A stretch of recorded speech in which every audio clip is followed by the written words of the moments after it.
प्रार्थना करते हैं। हे महान सर्वशक्तिमान परमेश्वर, दिल से हम धन्यवाद करते हैं। सब आदर और महिमा सिर्फ आपके पवित्र नाम को देते हुए हम आप ही के पवित्र नाम को ऊंचा उठाते हैं और आप ही को धन्य कहते हैं, क्योंकि आप सत्य में सर्वशक्तिमान परमेश्वर है। आपकी उपस्थिति से कहाँ नहीं। प्रभु दाऊद जैसे भजन संहिता 139 के अंदर कहता है, आकाश पर, सूरज पर, समुद्र के अंदर या किसी गुफा के अंदर भी, अंधकार में भी तू हर जगह है पिता। तेरी उपस्थिति से कहाँ नहीं है।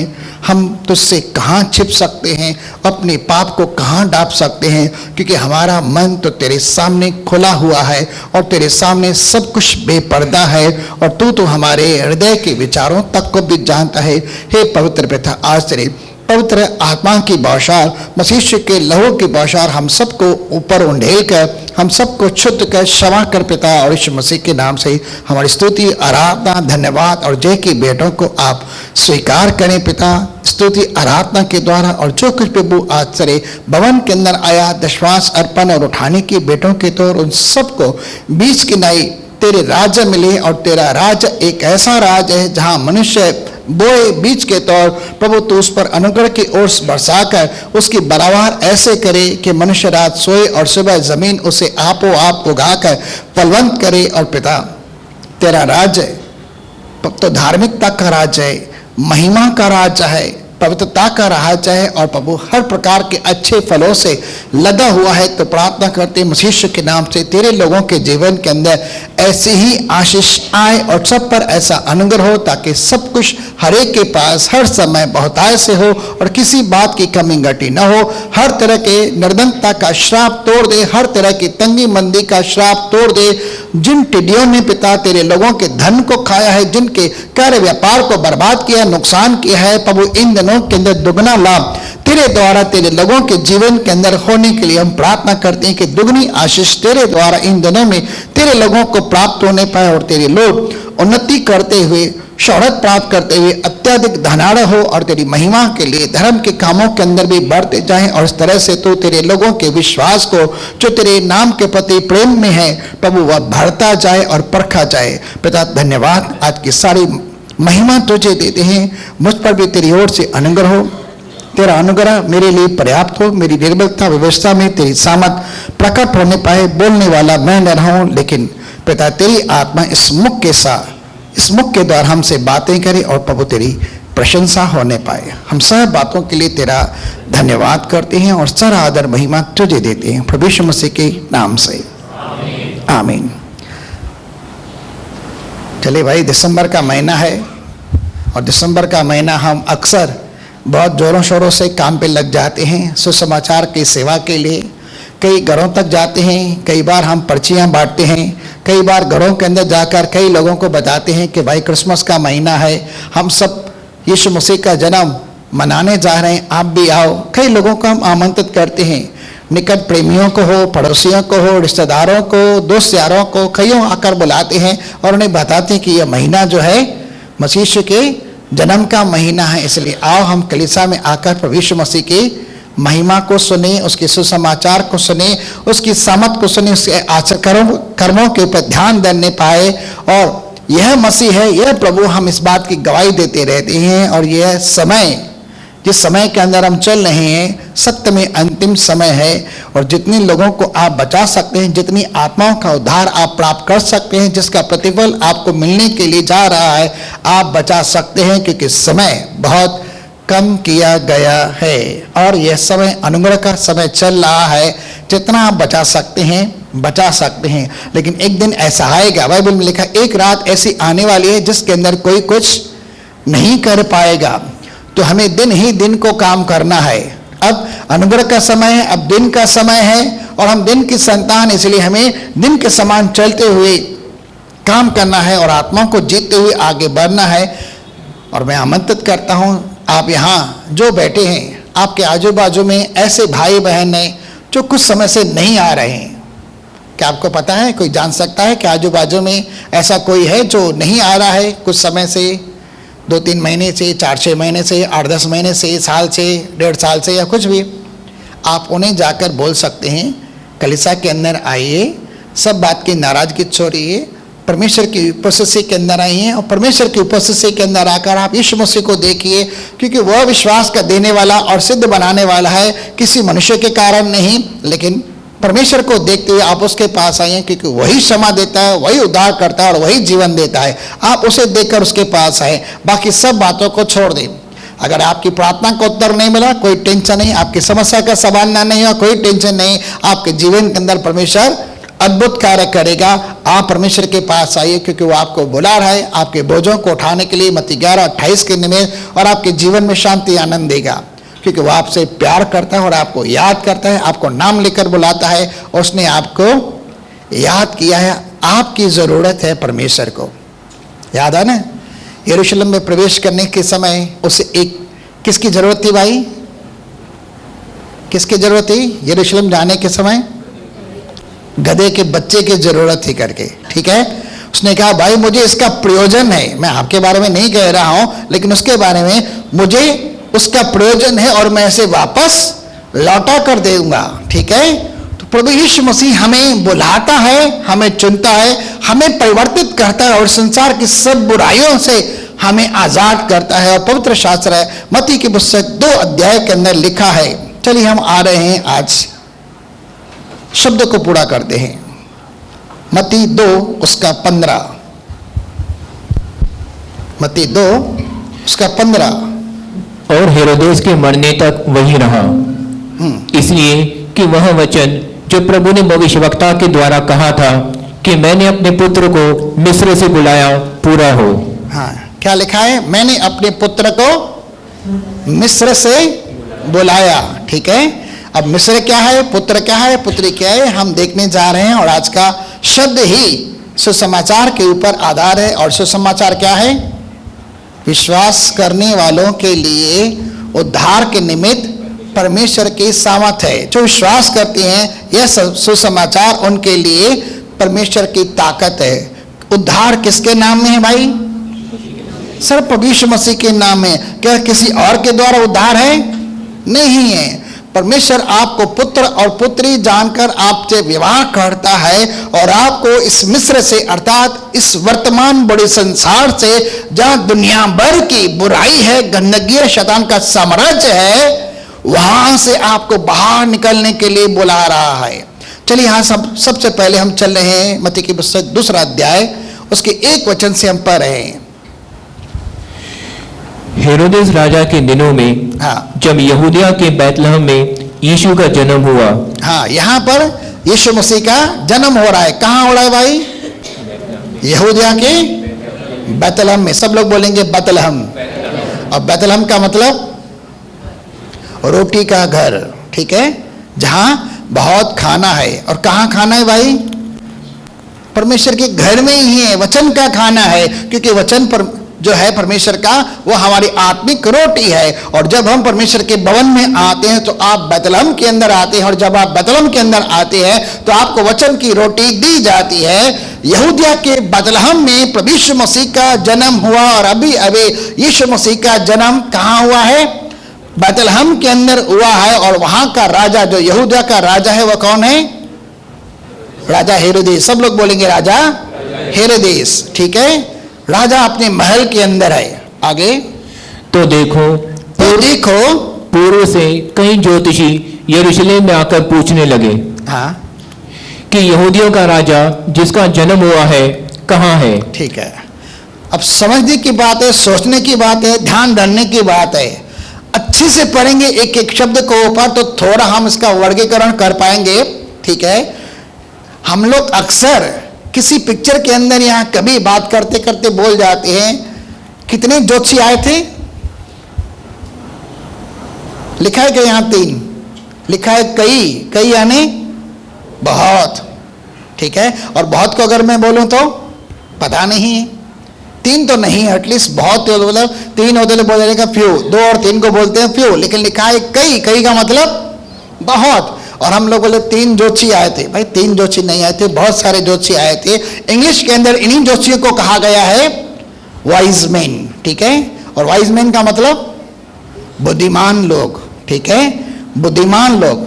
मूर्ख लोग तो बोल देते हैं कि परमेश्वर नहीं है, लेकिन ये बुद्धिमान लोग हैं और इनका मानना है परमेश्वर है, और वे सच्चे हृदय से एक जीवित परमेश्वर की इबादत करने वाले लोग हैं, पूर्ण मन के साथ परमेश्वर की खोज करने वाले लोग हैं। और इन्हें क्या है, ये एस्ट्रोलॉजर नहीं है करके कि शनि राहु केतु को चंद्रमा को देखकर कुछ भी उसका विवरण बता सके, लेकिन इनके सामने कुछ और भी चीज आ जाती है। और ये बुद्धिमान लोग हैं, और कहां से आए हैं, हेरोदेस राजा के दिनों में जब यहूदिया के बैतलहम में यीशु मसीह का जन्म हुआ, तो देखो पूर्व से, अब पूर्व का मतलब अगर नक्शे के अंदर देखेंगे धरती के आधार पर ज्योग्राफिकली, तो वहां पर क्या दिखता है, अगर यरूशलेम को देखते हैं, इस्राएल देश को देखते हैं, उसके पूर्व में क्या होता है, पूर्व बोले तो ईस्ट, ठीक है ना। इंग्लिश में हम लोग समझते हैं ईस्ट क्या है, वेस्ट क्या है, नॉर्थ क्या है, साउथ क्या है, लेकिन पूर्व बोले तो ईस्ट। अगर यरूशलेम के नक्शे के अनुसार, इस्राएल के नक्शे के अनुसार हम देखते हैं तो पूर्व क्या होता है, उसका लेफ्ट साइड होता है इस्राएल का, और इस्राएल के लेफ्ट में क्या है भाई, भारत देश भी आता है। काफी सारे लोग मानते हैं कि ये जो ज्योतिषी हैं, जिनका नाम ऐसा रखा गया है हिंदी के अंदर, ट्रांसलेशन के अंदर ज्योतिषी, ज्योतिषियों का मतलब है ज्ञानी लोग, ठीक है, ज्ञानी लोग। और इंग्लिश के अंदर लिखा गया है ये लोग वाइज लोग हैं, यानी बुद्धिमान लोग हैं। और उन्हें किसकी बुद्धि है, लोग कहते हैं कि शायद ये भारत देश से आए थे, क्योंकि भारत देश के अंदर ग्रह नक्षत्रों का ज्ञान बहुत है, पामिस्ट्री भी होती है, एस्ट्रोलॉजी भी होती है वगैरह, ग्रह नक्षत्र का भी ज्ञान, तारागणों का भी ज्ञान, सप्तऋषि जो होते हैं उनका भी ज्ञान रहता है, उनके पास रहता है। काफी सारे लोग वहां से आए, पर बाइबल बताता नहीं ये लोग कहां से आए, लेकिन ये बुद्धिमान लोग थे और इन्हें तारों की भाषा, उनकी संख्या या उनका जो कुछ भी नॉलेज है, उनकी परिभाषा भी उन्हें समझ में आती थी, और उन्हीं के आधार के ऊपर वे समझने के लिए कायल हुए थे कि यरूशलेम के अंदर, बैतलहम के अंदर यहूदियों के राजा का जन्म हुआ है। और ये राजा कोई ऑर्डिनरी राजा नहीं है जिसके बारे में हम कुछ सीखने जा रहे हैं, ये जगत का उद्धार करता है। और वो पूर्व से, अगर मैं भारत देश भी पकड़ूं तो भी हो सकता है कि भारत देश के लोग हो, लेकिन अगर बेबीलोन देश के अंदर जो राजा है जिसका नाम नबूकदनेस्सर है, जिसने इस्राएल के ऊपर अटैक करके कई सारे लोगों को, दानियल और यिर्मयाह कहूँगा, दानियल के जमाने में कई सारे लोगों को बंधुआ करके बेबीलोन के अंदर ले गया, तो वहां पर जिन वाइज लोगों के बारे में लिखा गया है, वो वाइज लोग कौन है, बेबीलोन के पंडितों से, जो तांत्रिक थे, उनसे अधिक बुद्धिमान कौन थे, दानियल सबके अधिक 10 गुना उनसे बुद्धिमान रहता था। शद्रक मेशक अबेदनगो को भी बुद्धिमान कहा गया है, क्योंकि उनके अंदर परमेश्वर की पवित्र बुद्धि पाई जाती थी, उन्हें भी बुद्धिमान करके संज्ञा दी गई है। और उन्हें जो कुछ भी ज्ञान है करके उन्हें बुद्धिमान कहा गया है।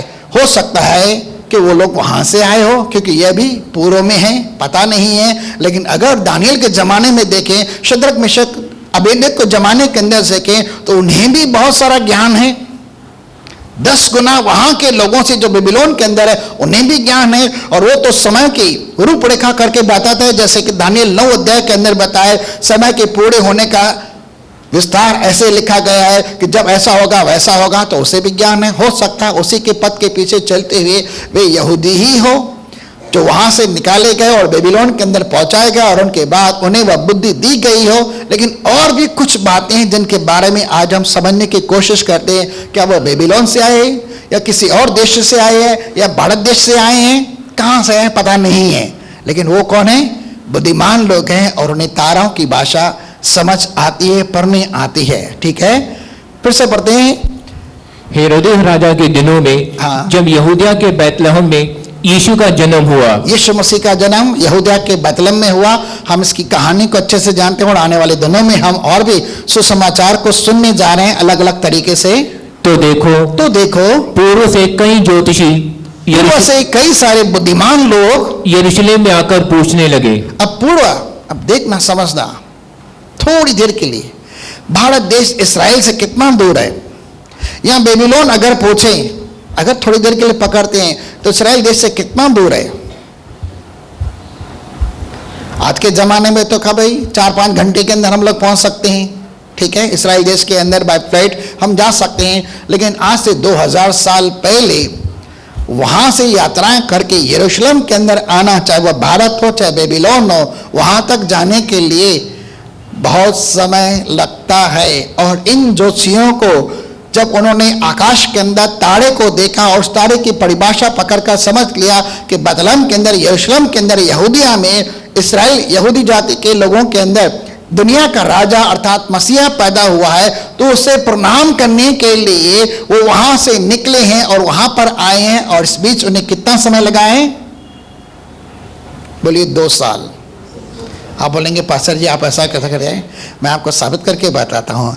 यहाँ पहले जन्म हो रहा है, तो जन्म हुआ तो उसकी बर्थ डेट, लेकिन जब वो उनके साथ मुलाकात कर रहे हैं तो वो कहाँ हैं? जब वो उसे मुलाकात करने के लिए आए तो वो बच्चा चरनी में नहीं है, वो बच्चा अभी बालक बन गया है। और उसका विवरण मैं आपको देता हूँ। वो 2 साल का हो गया है प्रभु यीशु मसीह, तब वो आए। अब 2 साल की यात्राओं के अंदर वहां से लेके यहाँ तक आने में उन्हें कितना संघर्ष करना पड़ा रहेगा? 2000 साल पहले समझने की कोशिश कीजिए क्या क्या रहेगा। यात्राएं कैसी होती थी? वाहन कैसे होते थे? गधे, ऊंट, घोड़े, ठीक है, गधे, ऊंट और घोड़े हुआ करते थे। लेकिन कितनी यात्रा होती थी? मान के चलो अगर यहां से थाना तक भी गए हम, कितनी 30 या 32 या 35 किलोमीटर, ठीक है, यहां से गए, शाम हो जाएगी और शाम को 6 बजे के बाद जब सूरज ढल जाता है तो फिर यात्रा नहीं होती, उन्हें कहीं ना कहीं आराम करना रहता है। लेकिन उन दिनों के अंदर यहां से तो हम समझ सकते हैं, लेकिन यहां से अगर आप थाना भी जा रहे हैं तो क्या होगा? उल्लासनगर से इजी है, नदियां आते हैं, पहाड़ आते हैं, जंगल आ जाते हैं, कभी कभी चोर उचक्के डाकू भी आ जाते हैं। और ऐसी यात्रा के अंदर हम धीरे धीरे चलते जाएंगे तो कभी कभी जंगली जानवर भी आकर आक्रमण कर सकते हैं। कभी पहाड़ है, कभी बयाबान है, कभी खाइयां हैं, कभी समुद्र है, कभी नाले हैं, कभी नदियां हैं, कभी क्या है, कभी क्या है। जंगलों के अंदर से होते होते 2 साल लगातार चलते चलते, भूख प्यास कुछ भी खाना पीना है, ये चलते चलते चलते चलते आकर 2 साल के कठिन परिश्रम के बाद आकर यरूशलेम के अंदर आ रहे हैं। मैं जब इनके बारे में सोच रहा था कि प्रभु कई ज्योतिषी जब पूर्व से आ रहे हैं यरूशलेम के अंदर प्रभु यीशु मसीह को सिर्फ इबादत करने के लिए, उसकी आराधना करने के लिए, तो उनके अंदर कितना पैशन है, कितना जुनून है, कितनी लगन है, कितनी भूख है, कितनी प्यास है, कितनी चाहत है उस उद्धारकर्ता, उस मसीहा को देखने के लिए कि लगातार 2 साल चलते हुए, जोखिमों के अंदर से भी चलते हुए, न जाने उन्होंने 2 साल के अंदर क्या कुछ सहा होगा। प्रभु मैं उनको दिल से सलाम करता हूं कि इन्होंने इतना कठिन परिश्रम किया सिर्फ उद्धार करता प्रभु यीशु मसीह को देखने के लिए, उसके आगे भेंट चढ़ाने के लिए, उसकी इबादत करने के लिए। और आज की तारीख में हम क्या करते हैं? ठीक है, मैं आपके ऊपर व्यंग नहीं करता हूं, लेकिन मैं उनके जुनून के लिए मैं परमेश्वर का धन्यवाद करता हूं कि इतना कठिन परिश्रम उन्होंने किया और इतना लंबा समय उन्हें इंतजार करना पड़ा सिर्फ प्रभु यीशु मसीह का दर्शन पाने में। जब वे ढूंढेंगे मुझे अपने संपूर्ण मन से तो मुझे पाएंगे। जब तक परमेश्वर निकट है उसे पुकारो, वो मिलता है। और प्रभु यीशु मसीह भी कहता है मांगो तुम्हें दिया जाएगा, ढूंढो तो तुम पाओगे, खटखटाओ तो तुम्हारे लिए खोला जाएगा। अब 2 साल का परिश्रम, क्या मसीह में किया गया परिश्रम व्यर्थ ठहरता है? बिल्कुल भी नहीं है। ये चलते चलते मुझे पता नहीं वो गधों के ऊपर आए, घोड़ों के ऊपर आए, ऊँटों के ऊपर आए, लेकिन 2 साल के सफर के बाद आकर यरूशलेम में पहुंचे। उन्होंने कहा हाँ अभी तारा यहाँ रुका है। और सच में तारा उसकी अगुवाई करता है। इंग्लिश के अंदर लिखा है स्टार, ठीक है, तारा उनकी अगुवाई करता आया है। अब तारा क्या हो सकता है भाई? स्टार तो स्टार है, इतने दूर रहते हैं, वो एक तारा कैसे अगुवाई कर सकता है? कभी कभी स्वर्गदूतों को भी तारा कहा गया है। लूसीफर का भी नाम कभी कोई जमाने के अंदर भोर का तारा कहा गया है। और यीशु मसीह को भी आज की तारीख में भोर का तारा कहा गया है। और प्रकाशित वाक्य की पुस्तक 2:28 के अंदर भी वो कहता है कि जो जय पाए मैं उसे भोर का तारा दूंगा।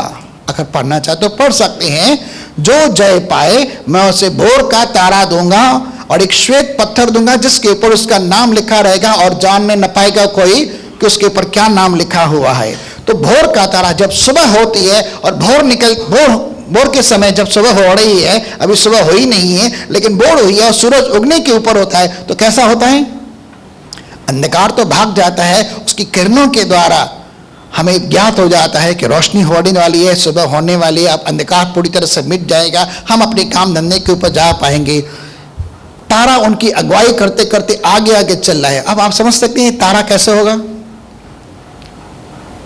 ज्योग्राफिकली मैं आपको कुछ बताता हूं। इस समय भी अगर आप बाहर जाकर आकाश में देखेंगे तो आपको बहुत सारे तारे दिखाई देंगे, लेकिन एक तारा ऐसा है जो थोड़ा करीब इसलिए ज्यादा चमकता है।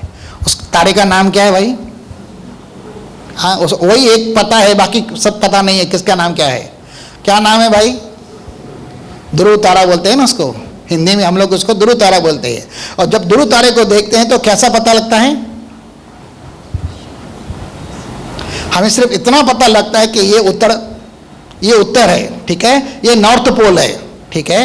जब कुछ लोग जहाजों के द्वारा लंबी लंबी यात्राएं करते हैं पानी में, जहाज यानी पानी का जहाज, जब लंबी लंबी यात्राएं करते हैं तो चारों तरफ जब समुद्र रहता है, उन्हें आगे पीछे कोई जमीन नहीं दिखाई देती, और रात का जब समय होता है और वे समझने लगते हैं कहीं हम भटक तो नहीं गए, हमारी नाव या जहाज यहाँ वहां तो नहीं हो गया। तभी आकाश में देखते हैं और तारे को देखते हैं, और उस एक तारे को देखते हैं खास जिसका नाम है ध्रुव तारा। और जब उस तारे को देखते हैं उन्हें पता लगता है ये नॉर्थ पोल है, ये उत्तर दिशा है। उस उत्तर दिशा के द्वारा यहाँ क्या है?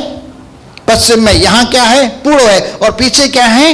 दक्षिण है। उसकी दिशा के हिसाब से वे अपना मार्ग तय करते हैं, और कभी कभी तारे भी हमारा मार्गदर्शन कर सकते हैं। और आकाश के अंदर परमेश्वर ने ये जो सूरज, चांद, सितारे, ग्रह, नक्षत्र करके बनाए हैं, वे सिर्फ क्या हैं? बोलो, चिन्ह हैं। दिन को और रात को निर्धारित करने के लिए सूरज और चांद परमेश्वर ने निर्धारित किए चौथे दिन के ऊपर, जो उत्पत्ति की पुस्तक के अंदर लिखा गए हैं, वो सिर्फ साइंस से करके, लेकिन वो हमें अगुवाई करते हैं। और कई बार परमेश्वर हमें अलग अलग चिन्हों के द्वारा, अलग अलग चमत्कारों के द्वारा हमें संकेत करता है। और परमेश्वर जो कुछ भी धरती पर करना चाहता है, अपने भविष्यवक्ताओं के ऊपर अपना मर्म प्रकट करता है कि मैं धरती पर क्या करने वाला हूं। अलग अलग चिन्हों के द्वारा, संकेतों के द्वारा हमें मार्गदर्शन देता है। और यहां पर भी तारा इन ज्योतिषियों का मार्गदर्शन कर रहा है। उस तारे की भाषा के द्वारा वो पता लग जाते हैं कि वो यरूशलेम के अंदर यहूदियों का राजा पैदा हुआ है। क्या बोल रहे हैं वो? देखो, पूर्व से कई ज्योतिषी यरूशलेम में आकर पूछने लगे, प्रॉपर यरूशलेम के अंदर आए हैं, तो इसका मतलब इनका मार्गदर्शन कौन कर रहा है? प्रभु यीशु मसीह पवित्र आत्मा के द्वारा पिता परमेश्वर इनकी अगुवाई कर रहा है। और एक सच्चे परमेश्वर की, एक सच्चे मसीहा के, एक सच्चे उद्धारकर्ता की ये खोज के अंदर है। और जिनके जो खोज में रहते हैं वो उन्हें पाते ही भी हैं। आगे कि यहूदियों का राजा जिसका जन्म हुआ है कहाँ है? अब मान के चलो थोड़ी देर के लिए वो यरूशलेम के अंदर आए और उन्हें पता चला कि राजा हेरोदेस राजमहल के अंदर है, और उसके साथ बहुत सारे। आज की तारीख में राजमहल के अंदर जाना भी आसान बात नहीं। आप किसी मिनिस्टर के साथ मिलने के लिए जाओ तो आपको वेटिंग पीरियड लगता है, सही है ना? है क्या कोई मिनिस्टर के पास जाता है क्या? सीएम, डीएम वगैरह के पास? डीएम नहीं, सॉरी भाई, पीएम, डीएम नहीं बोलूंगा करके। कभी कभी ऐसे लोगों के साथ मिलने के लिए हमें न जाने कितने समय का टाइम लग जाता है, पीरियड मिल जाता है। भाई आपको ये तारीख है, आपको सिर्फ 10 मिनट बोलना है, आपको 20 मिनट के लिए बोलना है, उनके साथ अपॉइंटमेंट मिलने के लिए। अब ये लोग कितने दिन यरूशलेम के अंदर है पता नहीं है। राजा हेरोदेस के साथ मिलने के लिए गए, और राजा हेरोदेस अपने सिंहासन पर है, और जब सिंहासन के ऊपर है तो उनके साथ कई सारे लोग हैं, कई सारे सेनापति हैं, कई सारे गवर्नर्स हैं, और कई सारे मंत्री हैं, और कई सारे उसे सलाह मशवरा देने वाले हैं। और वो अपने सिंहासन पर है, अपने राजमहल के अंदर है। और जब ये सिफारिश करते हैं तो उन्हें राजा के पास पहुंचाया जाता है। और जब राजा के पास आते हैं तो वहां पर बहुत सारे और भी लोग हैं, ज्ञानी लोग भी हैं, ज्योतिषी लोग भी हैं करके, शास्त्री लोग भी हैं करके, वहां पर कई सारे लोग हैं। और उनके सामने आकर ये क्या बोलते हैं? देखिए क्या लिखा है, क्या लिखा है कि यहूदियों का राजा जिसका जन्म हुआ है कहाँ है? अब राजा के सामने आकर एक और राजा के बारे में कहा जा रहा है, यहूदियों का राजा कहाँ है? ठीक है, जिसका जन्म हुआ है। अब राजा हेरोदेस जब सुन रहा है तो सिर्फ अकेला नहीं सुनना है, ठीक है, उसके साथ बहुत सारा मंत्रिमंडल है, बहुत सारे लोग वहां पर प्रतिष्ठित लोग बैठे हुए हैं, और उनके सामने आकर कई लोग एक बड़े झुंड के अंदर आकर बोल रहे हैं, यहूदियों का राजा जिसका जन्म हुआ है कहां है। हालांकि जब यीशु मसीह का जन्म हुआ था तो किन किन लोगों को पता चला था? लूका की पुस्तक 2 अध्याय के अंदर किन को पता चला था भाई? सबसे पहले तो चरवाहों को पता चला था, क्योंकि स्वर्गदूतों का एक बड़ा झुंड आया और आकाश के अंदर चकाचौंध चांदनी के समान रोशनी हो गई थी, और स्वर्गदूत नाचकर गा रहे थे, होसन्ना आकाश में, और पृथ्वी के ऊपर परमेश्वर के लोगों को शांति मिले, क्योंकि आज संसार के अंदर एक उद्धारकर्ता जन्मा है। उसके लिए चिन्ह है कि तुम एक बच्चे को चरनी के अंदर कपड़े के अंदर लिपटा हुआ पाओगे। और वहां चरवाहों ने सुना, और जैसे ही स्वर्गदूत चले गए, वो चरवाहे स्वर्गदूतों के कहने के आधार पर जाकर यीशु मसीह की ढूंढान करने लगे। जब उन्हें मिला तो उन्होंने क्या किया? उस यहूदियों के राजा को, जो मसीहा कहता है, वो उद्धारकर्ता कहता है, उसे जाकर प्रणाम किया। उन्होंने जाना सत्य में हमें स्वर्गदूतों ने सही संदेश दिया। तो प्रभु यीशु मसीह का जन्म परमेश्वर के द्वारा एक सांकेतिक निशानी थी कि संसार का उद्धारकर्ता जन्म ले चुका है। अब राजा हेरोदेस को क्या करना चाहिए? वहां पर इतने सारे सैनिक है, बड़े बड़े मंत्रिमंडल के बड़े बड़े गवर्नर है, शास्त्री है, न जाने क्या क्या लोग हैं वहां पर, बहुत सारे लोग बैठे। क्या करना चाहिए था? ये सब लोग यीशु मसीह जो मसीह है, जो उद्धार करता है, उसकी बात दो रहे हैं कि वो आए, और वो आया है तो क्या करना चाहिए? सबको जाना चाहिए था उस उद्धारकर्ता को। उद्धार किसे नहीं चाहिए? मोक्ष किसे नहीं चाहिए? जीवन किसे नहीं चाहिए? क्षमा किसे नहीं चाहिए? सबको चाहिए। लेकिन इन्हें क्या होना चाहिए? इनमें से कोई उसके पास नहीं गया करके। चलिए पढ़ते हैं, क्योंकि हमने पूरब में उसका तारा देखा है और उसको प्रणाम करने के लिए आए हैं। हमने पूर्व में, हम पूर्व से आए हुए हैं, लंबी यात्रा करके 2 साल की तेरे पास आए हैं, क्योंकि हमने उसका तारा देखा। उस तारे की अगुवाई के अंदर हम चलते चलते आए हैं। किस लिए? राजा हेरोदेस तेरी इबादत करने लिए नहीं है, लेकिन उस यहूदियों के राजा को जो सच में मसीहा है, जो उद्धार करता है, हम उसकी इबादत करने के लिए आए, उसे प्रणाम करने के लिए आए हैं। राजा को भी चाहिए था, चलो चलो भाई, मैं भी चल रहा हूं, मेरे सारे मंत्रिमंडल के जो भी लोग हैं, मेरे जो भी सेना नायक है, हम सब भी चाहते हैं उस मसीहा को इबादत करने के लिए, क्योंकि वही तो जगत का उद्धार करता है। हम इसी की तो बात जोते हैं, हम भी चलते हैं तुम्हारे साथ। उसे ऐसा करना चाहिए था, लेकिन नहीं है। लेकिन जैसे ही उसके सामने ये शब्द आया राजा हेरोदेस की, चलिए आगे पढ़ते हैं।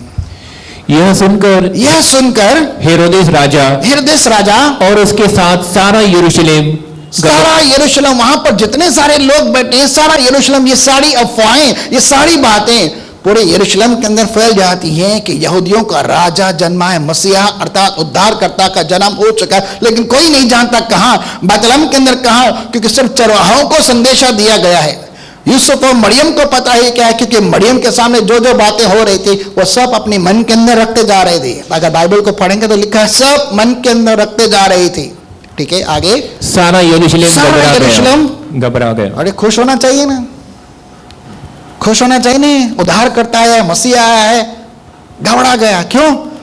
राजा हेरोदेस को लगा अब मेरी हुकूमत, अब मेरा राज्य, मेरी सल्तनत मेरे हाथ से गई, क्योंकि वो आएगा, इसका जन्म हुआ है, मुझे मेरे सारे बच्चों समेत, मेरे घराने समेत मार डालेगा, और वह अपना शासन स्थापित करेगा, और हम राज्य से बाहर निकाल देंगे। इसलिए उनके अंदर डर लग गया। अरे वो क्या धरती के ऊपर थोड़ी राज्य स्थापित करने के लिए आया, उसका राज्य तो अनंत काल का राज्य है। तो कहता है लोग उसे राजा बनाना चाह रहे थे, लेकिन वो उनके मध्य में से निकल जाता था, क्योंकि उसे पता था मेरा राज्य यहां का नहीं। जब पिलातुस भी उसे पूछ रहा है तो कहता है भाई मेरा राज्य अगर यहां का होता तो मेरे लोग लड़ते, लेकिन मेरा राज्य यहाँ का नहीं है, मेरा राज्य तो स्वर्ग में, मेरा राज्य तो पूरी कायनात के ऊपर है। आमीन। आगे। और उसने लोगों के सब महायाजकों, अब यहाँ पर ध्यान देना, वहां पर कौन कौन लोग हैं? सब महायाजकों। कौन है भाई? सब लोग बोलेंगे महायाजक। राजा हेरोदेस के मंत्रिमंडल के अंदर, राजमहल के अंदर जहां वहां बैठा है, वहां पर कौन है? और महायाजक कौन? मतलब उन दिनों के अंदर कैफा भी है, तो उन दिनों के अंदर और कौन है भाई? हन्ना भी है, जो उसका ससुर है करके, वो वहां पर है। महायाजक भी हैं, तो महायाजकों को तो पवित्र शास्त्र का वचन का ज्ञान है। आगे। महायाजक और शास्त्रियों को, यहाँ पर यहाँ शास्त्री लोग भी हैं जिन्हें पूरी पूरी वचन की जानकारी है, पूरा पूरा वचन का समझ शक्ति है उन्हें कि वचन के अंदर क्या लिखा है। वहां पर महायाजक भी हैं, शास्त्री भी हैं, जिन्हें बाइबल पता है। आगे इकट्ठे करके उनसे पूछा, अब उन सबको बुलाया, भाई ये लोग पूर्व से कुछ ज्योतिषी आए हुए हैं और बोल रहे हैं यहूदिया के अंदर किसी मसीहा का जन्म हुआ है, वो यहूदियों का राजा उसका जन्म हो गया है, पता तो करो कहाँ है। अब सब लोग ढूंढ करने लगे बाइबल के अंदर कहाँ लिखा है, कहाँ लिखा है, कहाँ लिखा है। शास्त्री भी ढूंढ रहे हैं, महायाजक भी ढूंढ रहे हैं और पता लगा कर कह रहे हैं कुछ कि मसीह का जन्म कहाँ होना चाहिए। सवाल पूछा जा रहा है हेरोदेस के द्वारा और राजा की आज्ञा का कौन उल्लंघन करके, मसीह का जन्म कहाँ होना है। भाई कहाँ होना है, मसीह का जन्म कहाँ होना है, बोलो मेरे दिल में। यहां उसका जन्म हो गया तो बहुत हो गया, ठीक है, वहां नहीं होना चाहिए, यहां होना चाहिए असली जन्म। हाँ आगे उन्होंने उससे कहा, यहूदियों के बैतलहम में। हाँ कहाँ होना है भाई, भविष्यवक्ताओं के द्वारा परमेश्वर ने पहले ही अपनी आत्मा के द्वारा इस बात को प्रकट कर दिया था कि यीशु मसीह का जन्म, जो मसीह है उद्धार करता है, उसका जन्म कहाँ होगा, यहूदा के यरूशलेम के निकट जो बैतलहम है वो वहां होना है। और शास्त्रियों ने, महायाजकों ने राजाओं के सामने आकर प्रकट किया, तो अब इनकी प्रतिक्रिया क्या होनी चाहिए।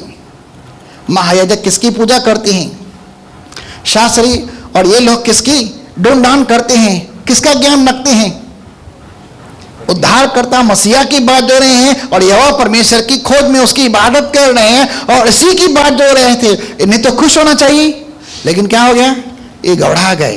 अब घबराएगा कौन, जिसके जीवन के अंदर डर होगा, जिसके जीवन के अंदर गड़बड़ होगी, वही डरेगा करके। भाई आज के तारीख में हम जैसे मनुष्य भी धरती के ऊपर बहुत सारी आस लगाकर बैठते हैं, लेकिन धरती से ऊपर थोड़ी सी आस उठाकर अपना ध्यान स्वर्ग के स्थानों के बोलेंगे ना, हमें मौत से भी डर लगने वाला नहीं है। आगे क्योंकि भविष्यवक्ता के द्वारा यूं लिखा है, हाँ कि हे बैतलहम, हे बैतलहम जो यहूदा के देश में है, हाँ तो किसी रीति से यहूदा के अधिकारियों में सबसे छोटा नहीं, क्योंकि तुझमें से एक अधिपति निकलेगा जो मेरी प्रजा इजराइल की रखवाली करेगा। अब जिस अधिपति के विषय में लिखा है, जिस बैतलहम से मसीहा को आना, उसके बारे में भविष्यवक्ता ने पहले से लिख कर इन्हें दे दिया और उन्हें पता है ये कौन है। You shall come a governor that shell rule my people Israel. ये कौन है, प्रभुता उसके कंधों पर और उसका राज सदा सर्वदा के लिए। ये शायद इस बात की कहता है, अद्भुत युक्ति करने वाला पराक्रमी परमेश्वर, अनंत काल का पिता, शांति का राजकुमार और सर्वदा प्रभुता करने वाला। The government on his head upon his shoulder, यानी वह सर्वदा प्रभुता करने वाला याकूब पर और इसराइल पर, यहूदा और दाऊद के घराने के ऊपर सर्वदा राज्य करने वाला है। इसका राज सदा काल के लिए है। इन सबको ये पता है, इन्हें खुश होना चाहिए, आनंदित होना चाहिए, एक दूसरे को पेड़े लड्डू बांटने चाहिए थे, लेकिन सब घबरा जाते हैं, कुछ तो गड़बड़ रह करके भाई। अब ये सब ढूंढ कर रहे हैं, खोजबीन कर रहे हैं और राजा को बता रहे भाई यहां परमेश्वर की एक बात मैं बता रहा हूं। इस शब्द के द्वारा खुद परमेश्वर ने ऐसे लोगों को सामने पेश ले आकर, जिन्हें तारों का ज्ञान है, जो तारों की भाषा पढ़ते हैं और तारा अगुवाई करते करते वहां तक आया है, वो उनके सामने एक साक्षी दे रहे हैं। और क्या साक्षी दे रहे हैं, यीशु मसीह का जन्म हो चुका है।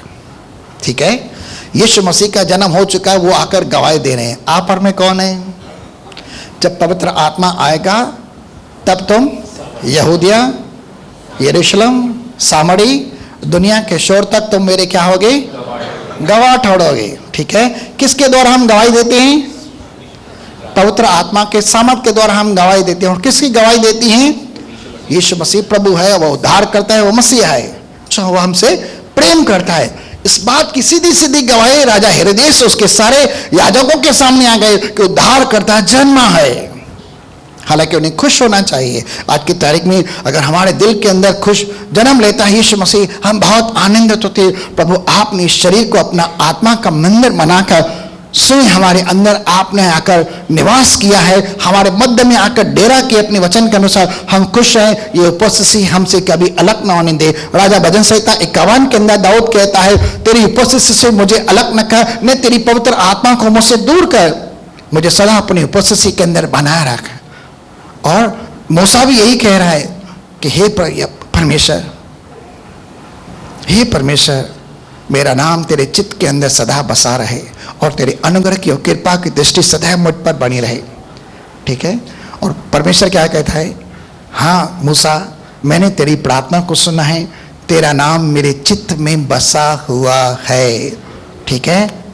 तेरा नाम, हम परमेश्वर के दिल में हैं और परमेश्वर हमारे दिल के अंदर है और हम क्या हैं, एक है। जैसे यीशु कहता है मैं और पिता एक हैं। आगे चलते हैं। हे बैतलहम, तू जो यहूदा देश में ही किसी रीति से यहूदा के अधिकारियों में से सबसे छोटा नहीं, हालांकि यहूदा छोटा राज्य है, बैतलहम एक छोटा सा नगर है, क्योंकि तुझमें से एक अधिपति निकलेगा जो मेरी प्रजा इस्राएल की रखवाली करेगा। क्या करेगा? यहां किसके बारे में लिखा है? मसीहा के बारे में लिखा है। आगे, तब हेरोदेस ने ज्योतिषियों को चुपके से बुलाकर उनसे पूछा कि तारा ठीक किस समय दिखाई दिया था। भाई आप बताओ कि आपको कौन से समय पर वो तारा दिखाई दिया था? बोले भाई 2 साल हम उसी तारे की अगुवाई के अंदर चलते चलते 2 साल के सफर के बाद यहां पर आकर पहुंचे हैं, हमने 2 साल पहले देखा था। राजा हेरोदेस उनसे पूछताछ कर रहा है। आगे, और उसने यह कहकर उन्हें बैतलहम भेजा, उन्हें वापस बैतलहम को भेजा कि जाकर उस बालक के विषय में ठीक ठीक मालूम करो, जाकर उस बालक का सही सही पता लगाओ कि वो बालक है कौन, कहाँ है, कैसा है, उसका पता लगाओ। और जब वह मिल जाए, अब जब वह मिल जाए तो मुझे समाचार दो, मुझे भी समाचार देना, ताकि मैं भी आकर उसको प्रणाम करूं। मैं भी आकर आप ही के समान उसकी क्या करूं? इबादत करूं। भाई राजाओं की बात के अंदर कभी कभी बहुत चतुराई की बातें होती है। ठीक है। अब राजा हेरोदेस ने तो उन्हें कह दिया। हाँ भाई, अक्सर आजकल पॉलिटिकल लोग जो कुछ भी होते हैं बोलते एक एक, करते क्या है कुछ पता नहीं चलता। ये भी भाई राजा है तो एक पॉलिटिकल बोलेंगे ना। खैर मैं उनके बारे में नहीं जा रहा हूं करके, उसने ऐसा सोचा कि मैं भी आकर उसकी इबादत करूंगा, जब पता लग जाए तो मुझे भी बताना। आगे, वे राजा की बात सुनकर चले गए। वे राजा की बात सुनकर चले गए कि जब पता चलेगा राजा हम आपको इत्तला कर देंगे कि यह बच्चा है, यही मसीहा है, यही उद्धार करता है। लेकिन आगे, और देखो, जो तारा उन्होंने पूर्व में देखा था वह उनके आगे आगे चला। लेकिन राजा ने यह बात क्यों कही? राजा ने यह बात क्यों कही? जब पता चले तो मुझे भी बताना कि मैं आकर उससे प्रणाम करूंगा, उसकी इबादत करूंगा, मसीहा का मसीहा के रूप में, उद्धारकर्ता को उद्धारकर्ता के रूप में ग्रहण करूंगा, उसके भी मैं आराधना करूंगा। क्या उसने इसलिए कहा? नहीं। आगे चल के हम सुनते हैं उनका आगे रीजन क्या है करके। और वे बाहर निकले राजा के महल से, सारे यरूशलेम के अंदर अब ये बात फैल चुकी है, सभी लोगों के अंदर पता चल गया है यीशु मसीह का जन्म हो चुका है। तो उन्हें भी ढूंढान करनी चाहिए, लेकिन कोई ढूंढान नहीं कर रहा है भाई। सब लोग अपने काम धंधे के ऊपर, अपने घर परिवार के अंदर मस्ती में है करके। ठीक है। आगे, और जहां बालक था उस जगह के ऊपर पहुंचकर ठहर गए। तारा फिर उन्हें अगुवाई करता है। मैं सोच रहा हूं ऐसा कैसा तारा होगा? तारे तो इतने दूर रहते, इतने बड़े रहते, इतने विशाल रहते, इतने ज्योतिर्मय रहते हैं, तारा उनकी कैसे अगुवाई करता रहेगा? वो आगे आगे चल रहा है तारा और ये उसके पीछे पीछे जा रहे हैं।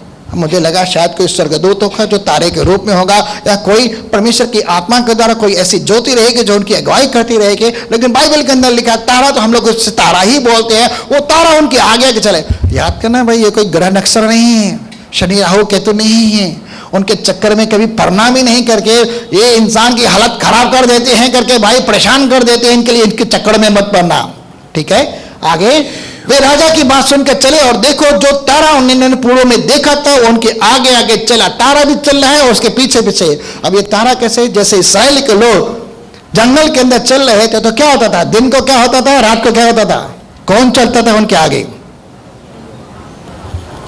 आग का खंभा कभी होता था? रात के समय। और बादल जो होता था आग का कभी होता था? दिन के समय। ठीक है। और वो उनकी अगुवाई में चलते थे। 40 साल ही ऐसा चलता रहा। ये 2 साल से वैसे ही चल रहे हैं। परमेश्वर किस तारे के रूप में उनकी अगुवाई कर रहा है पता नहीं है, लेकिन जब हम सच्चाई की खोज में रहते हैं तो परमेश्वर हमारी अगुवाई करता है। और आज पवित्र आत्मा रूपी सहायक हमें दिया गया है। उस सच्चाई के पथ के, उस धर्म के पथ पर, उस जीवन के पथ पर, उस ज्योति के पथ पर चलते हुए हमें असली यरूशलेम के अंदर ले आता है, जो हमारे लिए स्वर्गीय यरूशलेम है, अर्थात हमारा स्वर्ग देश है कनान। वहां पर ले चलने में हमारी अगुवाई करता है। उस पवित्र आत्मा के लिए जोरदार ताली देते हैं।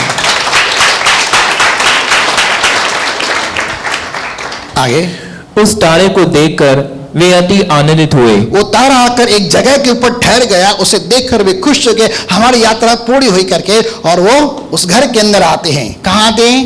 सब बोलेंगे घर के अंदर आ रहे हैं। आगे, और उस घर में पहुंचकर उस बालक को उसकी माता मरियम के साथ देखा और मुंह के बल गिरकर उसे प्रणाम किया। देखिए अभी यहाँ पर क्या लिखा है? बालक। बालक का मतलब है शिशु नहीं है कि एक दिन का जन्मा हुआ बच्चा, या आज इसका जन्म हुआ है, 2 साल चल कर रहे हैं, इसका नाम लिखा है बालक। और बालक का मतलब होता है 2 या 3 साल का बच्चा। ठीक है, आगे चलते हैं। उस घर में पहुंचकर उस बालक को उसकी माता मरियम के साथ देखा और मुंह के बल गिरकर साष्टांग प्रणाम कर रहे हैं। आगे, और अपना अपना थैला खोलकर उसे सोना। जितने सारे लोग आए थे, कई ज्योतिषी है, अपना अपना थैला खोला और उसके पास क्या लेके आए हैं? सोना। 3 चीजों को देख रहे हैं, चीजें 3 चला रहे हैं, और उसके अंदर भी सुसमाचार है। आगे, सोना। सोना। सोना किसको दिया जाता है भाई? वे उद्धारकर्ता मसीहा को एक राजा के तौर देखे, पूरे जगत का राजा है। और हम जिस कई बार इबादत करते थे, वो राजाओं का राजा, वो प्रभुओं का प्रभु, वो पृथ्वी के हाकिमों का परमेश्वर है, वो पृथ्वी के हाकिमों के ऊपर राज्य करता है। प्रकाशित वाक्य की पुस्तक में लिखा है वो राजा के पास है, और राजा के पास ऐरी गिरी भेंट नहीं ले आते, वो क्या ले आते हैं? सोना। सोना। और जब परमेश्वर ने मूसा को तंबू बनाने के लिए कहा था, तो उस क्या बोलते हैं, दीवट हो या मेज हो या संदूक हो, तो किसकी बनाने के लिए कहा था? वो परमेश्वर की प्रेजेंस से। और राजा यानी सोना, जो रुतबा दिखा जाता है, वहां पर उस राजा के साथ मुलाकात करने के लिए आते हैं, उसे भेंट चढ़ाने के लिए वो सोना देते हैं। और सोने के मतलब राजा। ठीक है, सोना चढ़ाते हैं। और लोबान। और लोबान। लोबान का मतलब मूसा के मंदिर के अनुसार, टेबल निकल के अनुसार, जब वहां पर आग जलाई जाती थी तो वहां पर लोबान और कई सारे दिव्य चीजें डाली जाती, सुगंधित वस्तु डाली थी, और उसकी खुशबू के द्वारा परमेश्वर की नतनों पर जब धुआं पहुंचा था तो वो हो जाती थी इबादत। ये मुंह के बल गिरकर न केवल प्रणाम कर रहे हैं, लेकिन उसके सामने लोबान भी चढ़ा रहे हैं। और लोबान का मतलब जब एक ऐसी चीज है, मैं जब आज पढ़ रहा था 19 अध्याय के अंदर यूहन्ना की पुस्तक के अंदर, जहां पर 2 लोग हैं जिन्होंने यीशु मसीह के छव को क्रूस पर से उतारा, और एक चट्टान के अंदर जो गुफा में थी करके, एक गुफा जो चट्टान के अंदर थी वहां पर ले जाने के लिए है, तो वहां पर 50 शेर, गंदरस और एलावा ऐसा करके लिखा है, यीशु के शरीर पर मला और उसे एक कपड़े के अंदर बांधकर उस गुफा के अंदर रख दिया और पत्थर लुढ़का दिया। और वो लोग थे, एक निकोदेमस है जो यहूदियों का सरदार है, और दूसरा है यूसुफ। ठीक है, जो कुरैन का रहने वाला, मेरे ख्याल से शायद वही है जिसकी वह कब्र थी, जिसने चट्टान के अंदर अपने लिए खुदवाई थी, लेकिन यीशु मसीह को रखा गया था। तो इस अलावा, और इसका मतलब क्या? लोबान। वो परमेश्वर की इबादत कर रहे हैं, और इबादत किसकी होगी? सिर्फ खुदा की। बाइबल के अंदर मूसा की व्यवस्था के अनुसार हमें किसकी इबादत करनी है? सिर्फ यहोवा परमेश्वर की करनी है, और आने वाले उस मसीहा की हमें इबादत करनी है। पुत्र को चूमो, ऐसा ना हो कि उसका क्रोध शर्म भर के अंदर भड़के और तुम सत्यानाश हो जाओ। भजन संहिता के अंदर लिखा गया है 2 और 8 के अंदर, अगर आप पढ़े तो करो। आगे, और गंदरस की भेंट चढ़ाई। गंदरस। अब गंदरस का मतलब, यीशु मसीह के ऊपर मरियम नाम की एक औरत ने यीशु मसीह के मरने से पहले इत्र मला। ठीक है, उसकी सुगंध से सारा घर महक गया, जिसके विषय में लिखा है, इसे 300 दिनार के अंदर बेचकर गरीबों को क्यों न दिया गया। लेकिन यीशु मसीह ने उसने कहा कि मेरे गाड़े जाने से पहले उसने मेरे शरीर पर इत्र मल्ला है, और जहां कहीं यह सुसमाचार फैलाया जाएगा, इसकी यह बात भी प्रचार की जाएगी, मरने से पहले उसने मुझे गंधरस लगाया, यानी इत्र लगाया, जो एक प्रकार का क्या है? गंधरस किसको लगाया जाता है? यहां जो शब्द लिखा है ना, क्या लिखा है भाई? लोबान और गंधरस। यह जिस गंधरस के बारे में लिखा गया है, वो मृतकों में से जी उठने के बाद जो रिडम्पशन का कार्य यानी छुटकारे का कार्य है, वहां पर उसकी मृत्यु और जीवन और पुनरुत्थान के बारे में लिखा गया है, जो चीजें उसके सामने रखाई जा रही है। यीशु राजा है, राजाओं का राजा है, और यीशु मसीहा है, और वो परमेश्वर है जो मरकर जी उठने वाला परमेश्वर है। ये तीनों चीजें उसके रूप में प्रकट करती हैं, और यहां पर सुसमाचार आ जाता है इन सिर्फ 3 चीजों के द्वारा। अब इन्हें ये ज्ञान कहां से मिला? ये तो पूर्व से आए थे। तो क्या इन्हें यहूदी प्रथा पता थी? मूसा की व्यवस्था के अनुसार ये बातें पता थी? अगर वे भारत देश के अंदर, तो केवल भारत देश के लोगों को ये पता है? आजकल तो यहाँ पर अगरबत्ती, मोमबत्ती, दिया, सलाई न जाने क्या कुछ होता है। यहाँ के लोगों को आज तक भी पता नहीं है। कभी कभी कुछ जाति के लोग आते हैं, एक छोटी सी कोयले की वाटी ले आते हैं, उस पर लोबांच रखते हैं और 2 औरतें और ऐसा करते हैं। ठीक है, ऐसा करते हैं ना, कई लोग आते हैं करके दुकानों के अंदर घुस के आ जाते हैं करके, वो लोबान होता है, लेकिन वो असली नहीं होता। असली लोबान तो कुछ है जिसके धुएं में से इतनी मस्त खुशबू आ जाती है, वो बहुत कीमती चीज है, वो इबादत की चीज है। ठीक है, आगे चल रहे हैं। और स्वप्न में यह चेतावनी पाकर, अब यहाँ पर जब रात को ये सब लोग जो चीज सो रही है तो उन्हें सपना आ रहा है। कभी कभी कुछ सपने परमेश्वर की ओर से होते हैं और हमने लंबी चौड़ी शिक्षा ली सपनों के बारे में। आगे यह चेतावनी पाकर कि हेरोदेस के पास फिर न जाना। परमेश्वर उन्हें सपने में आगाह कर रहा है और उन्हें सावधान कर रहा है, हेरोदेस के पास मत जाना। अब क्यों नहीं जाना? यहाँ पर उसका उद्देश्य पता चल जाता है। जब तुम इस बालक का पता करो तो मुझे भी इत्तला करना, ताकि मैं भी आकर उस बालक की इबादत करूं, क्योंकि वो मसीह उद्धार करता है। लेकिन यहाँ पर परमेश्वर उनके हृदय के अभिप्राय को प्रकट करके इन जोशियों पर प्रकट करता है, हेरोदेस के पास मत जाना। क्यों? वे दूसरे मार्ग से होकर अपने देश को चले गए। यह चेतावनी पाकर के हेरोदेस के पास न जाना, वे दूसरे मार्ग से होकर चले गए, क्योंकि हेरोदेस इस मसीहा को, इस उद्धारकर्ता को मारने के ऊपर था, क्योंकि उसकी राजगति, उसका राज्य, उसका घराना, उसका जीवन सब दांव के ऊपर लगा हुआ था। अगर ये मुझे मार देगा तो मैं क्या, मेरे परिवार को मारेगा, इससे अच्छा कि मैं इसे ही मार दूं। हेरोदेस के मन में यह था, मुझे जैसे इसका पता चलेगा मैं इसे मार देना। बेचारा जब से मां के गर्भ के अंदर आया है तब से शैतान इसके पीछे पड़ा है, और जब बच्चा भी हो रहा है तब भी इसके पीछे राजा के द्वारा शैतान पीछे पड़ा के इसे मरवा डाल। ठीक है, आगे चलते हैं। उनके चले जाने के बाद देखो, प्रभु के एक दूत ने स्वप्न में यूसुफ को दिखाई देकर कहा, उठ, उस बालक को और उसकी माता को लेकर मिस्र देश को भाग जा। मिस्र देश को भाग जा, इस बच्चे को ले, अपनी पत्नी के साथ, अपने बच्चे के साथ तो मिस्र देश में जा। क्यों? यहाँ पर अभिप्राय पता है। और जब तक मैं तुझसे न कहूं तब तक वहीं रहना। हाँ। क्योंकि हेरोदेस राजा इस बालक को ढूंढने पर है, इस बालक को ढूंढेगा कि उसे मरवा डाले, उसको मरवा डाले। परमेश्वर अपने अभिप्राय को आत्मा के द्वारा, स्वर्गदूत के द्वारा यूसुफ के ऊपर प्रकट करता है। इसकी जान खतरे में है, और यीशु मसीह की अगर जान को कुछ हो जाता तो आपका मेरा तो उद्धार होता ही नहीं। इसलिए परमेश्वर अपने दास भक्तों के प्राणों की रक्षा करना जानता है। आपके प्राण भी इसकी नजरों के अंदर बहुत बेशुमार कीमती है। ठीक है, आगे चलते हैं। वह राती को उठकर बालक और उसकी माता को लेकर मिस्र को चल दिया। हाँ, आगे। और हेरोदेस के मरने तक वही रहा। हाँ। इसलिए कि वह वचन जो प्रभु ने भविष्यवक्ता के द्वारा कहा था कि मैंने अपने पुत्र को मिस्र से बुलाया, पूरा हो। आज आपको भी बुला रहा है। इस वर्तमान बड़े संसार से बाहर निकलो, संसार की तमाम गंदगियों से बाहर निकलो, और जब तुम इस गंदगी से बाहर निकलोगे तब तुम मेरे पुत्र ठहरोगे और मैं तुम्हारा पिता ठहरूंगा। पहला कुरिन्थियों 6 अध्याय का आखिरी और 7 वचन का पहला शब्द लिखा गया है। सेकंड कुरिन्थियों की पुस्तक 6 अध्याय के अंदर लिखा है, मैं तुम्हारा पिता ठहरूंगा, तुम मेरे पुत्र पुत्रियां ठहरोगे। अपने आप को इस संसार की सारी बुराइयों से अलग करो, किसी अशुद्ध वस्तु को मत छुओ। ठीक है, परमेश्वर हमें बुला रहा है संसार की गंदगी से बाहर। ये आज का शब्द आपके लिए मेरे है, और आप और मैं कौन है? परमेश्वर के बेटे बेटियां हैं। तो परमेश्वर किसे बुला रहा है? बोलो मुझे। कहां से? इस संसार से। हम संसार के हैं भी नहीं, क्योंकि संसार से हम मसीह के लहू के द्वारा खरीदे गए हैं। ठीक है, आगे। जब हेरोदेस ने यह देखा कि ज्योतिषियों ने मेरे साथ ठट्ठा किया है, और ये ज्योतिषी चेतावनी पाकर अपने मार्ग से दूसरे रास्ते थे अपने घर की ओर चले गए। ठीक है, तब वह क्रोध से भर गया। अब यहां पर उसे गुस्सा आ रहा है। कुछ दिन इंतजार करने के बाद जब जोशी उसके पास नहीं आए, वो गुस्सा होता है, और राजा का क्रोध खतरनाक रहता है। नीति वचन की पुस्तक में लिखा है। आगे।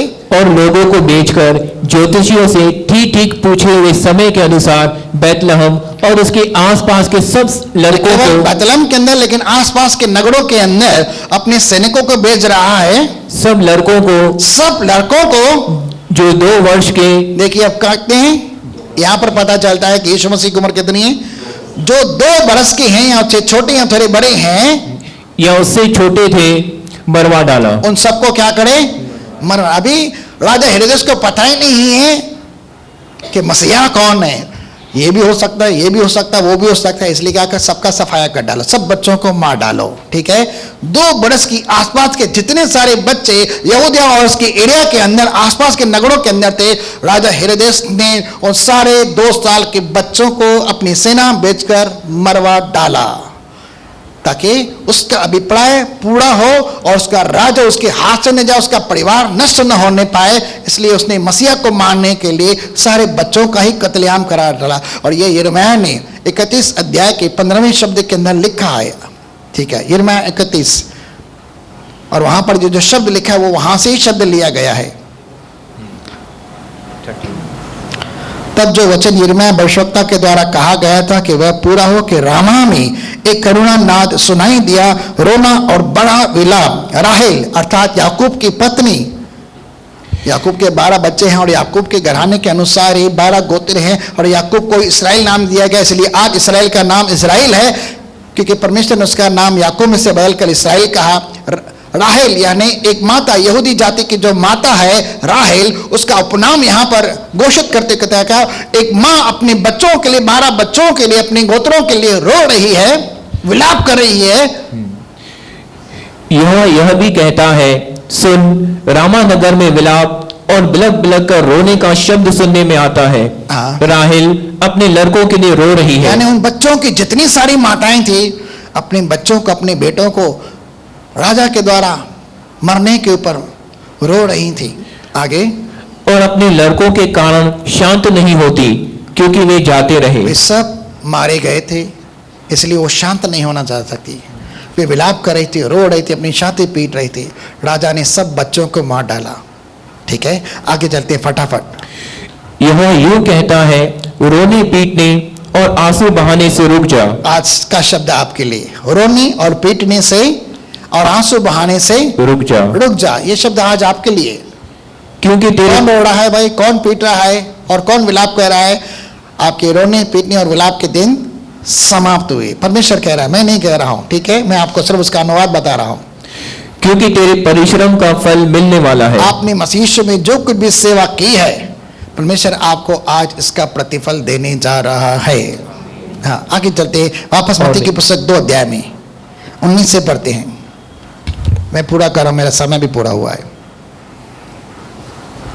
हेरोदेस के मरने के बाद देखो, प्रभु के दूत ने मिस्र में यूसुफ को स्वप्न में दिखाई देकर कहा कि उठ, बालक और उसकी माता को लेकर इजराइल के देश में चला जा। परमेश्वर अभी स्वप्न के द्वारा स्वर्गदूत को भेजकर यूसुफ से फिर बात कर रहा है, जो मिस्र के अंदर चला गया है। अब उसे बोला है वापस आ, वो राजा जो हेरोदेस मर गया है, अब उसका पुत्र जो है अरखलाउस उसकी जगह पर अब राजा बनकर बैठा है, इसलिए तू अब वापस यरूशलेम के अंदर, बेतलेहम के अंदर चला। ठीक है, क्योंकि जो बालक के प्राण लेना चाहते थे, जो राजा यीशु मसीह के प्राण लेना चाहता था, वो मर गया है, वे मर गए। हाँ, वह उठा। अब यूसुफ अपने बेटे और अपनी पत्नी मरियम के साथ उठा और बालक और उसकी माता को साथ लेकर इजराइल के देश में आया। इजराइल के देश में, मिस्र से इजराइल आया। परंतु यह सुनकर कि अरखलाउस अपने पिता हेरोदेस की जगह यहूदिया पर राज्य कर रहा है, वहां जाने से डरा। अब उसे डर लगा है, बाप ने बच्चों को मरवा डाला यीशु मसीह के पीछे, कहीं ये भी उसके पद चिन्हों के ऊपर न चले, इसलिए वहां जाने से डरा और चुपके कहां चला आया? बोलो, नासरत। अब यीशु मसीह को नासरी भी कहते हैं। आपको पता है क्या नासरत से कभी कोई अच्छी चीज निकल सकती है? अरे वहां से ही तो मसीह अधिपति आया है भाई। और स्वप्न में चेतावनी पाकर गलील देश में चला गया। हाँ, और नासरत नाम नगर में जा बसा। सब लोग बोलेंगे नासरत। भाई एक नगर का नाम है नासरत। आगे, ताकि वह वचन पूरा हो। अब यह वचन भी भविष्यवक्ता के द्वारा कहा गया था, जो भविष्यवक्ता के द्वारा कहा गया था कि वह नासरी कहलाएगा। वह नासरी कहलाएगा, नाजरत का यीशु मसीह कहलाएगा नासरी। आप कहाँ के हैं भाई? आप कहाँ के हैं? बोलिए ना, आप कहाँ के? आप भारत देश के भी हैं, महाराष्ट्र के भी हैं, उल्लासनगर के भी हैं, लेकिन असली में आप कहाँ के हैं? हम उस स्वर्ग देश के हैं जहाँ से यीशु मसीह आने वाला है आपको और मुझको देने के लिए। चलिए अब बहुत सारी कहानियों के अंदर हम जाएंगे। जिसका मन तुझ में धीरज धरे है उसकी पूर्ण शांति के साथ तो रक्षा करता है। और जो लोग सच्चाई के साथ अपनी भावनाओं के अंदर, अपनी चिंतन मनन के अंदर परमेश्वर की खोज करते हैं, वो स्वयं उनके जीवन में प्रकट होता है। जिस तरह से राजा कुरनेलियस प्रेरितों की पुस्तक 10 अध्याय के अंदर था, जिसे पता था इजराइल का परमेश्वर ही सच्चा परमेश्वर है। वो दान बेचता था, वहां पर प्रार्थना करता था, उसकी इबादत करता था, पूरा डर कर बुराई दूर, पाप से दूर रहता था। तो उसके सामने भी स्वर्गदूत को भेजा गया और उसने आकर पतरस का हालचाल दिया कि उसे बुला और वह सुसमाचार बताएगा और उसके सारे घराने ने उद्धार पाया। उसी तरह से जो परमेश्वर की इबादत करके उनकी खोजबीन करते रहते हैं, कभी कभी परमेश्वर उनके सामने अद्भुत रीति से प्रकट हो जाता है, कभी स्वर्गदूतों के द्वारा, कभी स्वप्नों के द्वारा, कभी किसी जन के द्वारा, लेकिन उनके उद्धार के लिए खुद परमेश्वर चिंतित रहता है और उनके जीवन के अंदर अद्भुत रीति से उपाय करता है, क्योंकि उसका नाम है अद्भुत युक्ति करने वाला परमेश्वर है। उस परमेश्वर के लिए जोरदार ताली देते हैं। जिसकी खोज में आप हैं वो आपको मिल चुका है और उसका नाम है यीशु नासरी। ठीक है, अर्थात यीशु मसीह जो हमारा उद्धार करता है वो आपको मिल चुका है। चलिए आंखें बंद करते हैं। पवित्र